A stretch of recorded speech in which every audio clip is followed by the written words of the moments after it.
Good evening. Welcome to East Point Church Belfast for our Holy Week daily devotionals, and we're on day 4. And tonight's reading is from Matthew chapter 26, verses 26 to 29. While they were eating, Jesus took bread, gave thanks, and broke it, and gave it to his disciples, saying, "Take and eat, this is my body." Then he took the cup, gave thanks, and offered it to them, saying, "Drink from it, all of you. This is my blood of the new covenant, which is poured out for many for the forgiveness of sins.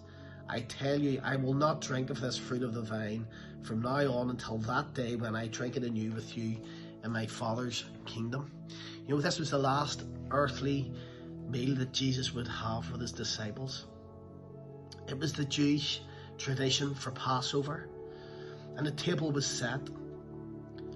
And Jesus prayed a blessing over the meal. And he took the bread and he broke it. And he gave it to each of the disciples and he said, "Eat this bread. This is for my body that will be broken for you." Then he gave the cup of wine and he says, "Drink of this wine. This will be for the forgiveness of sins, that my blood will be shed." Jesus was trying to tell him that the resurrection was to come. There was more going to come, more to life. That the grave wasn't the end goal. But I'm sure these disciples were a bit confused in the room. I'm sure the mood dropped greatly. You know, Jesus talking about death, feeling defeatism. Thinking, what's going on here? But Jesus knew ahead of time what was going to happen.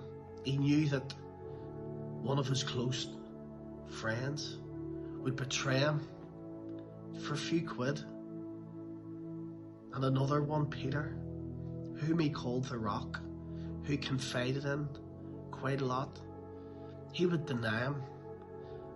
And Jesus needed him. He denied who he was, and all the disciples deserted him, ones who were close to him.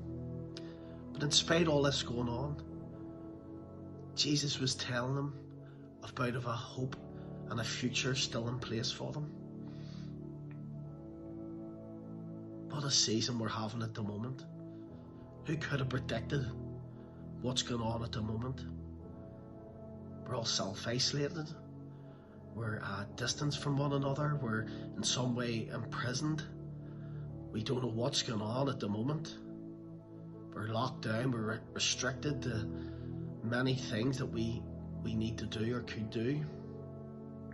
But despite all this going on at the moment, what is your hope in at the moment? Where are you placing it? Is it that your basic provisions are being met? That you've food, you've heating? That your family are safe and well? Or that a prayer that you've been asking for in difficult circumstances, that it gets answered? Jesus understands what you're going through. In John 12 and 27, Jesus says, "Now my soul is troubled." He knows what it's like to be troubled. You know, the last global crisis of 2008, the financial institutions were collapsed. Property prices just dropped to the ground. Thousands of jobs were lost. It was an economic mess it was. Who'd have thought that we could end up back like that again, or something of the magnitude of it?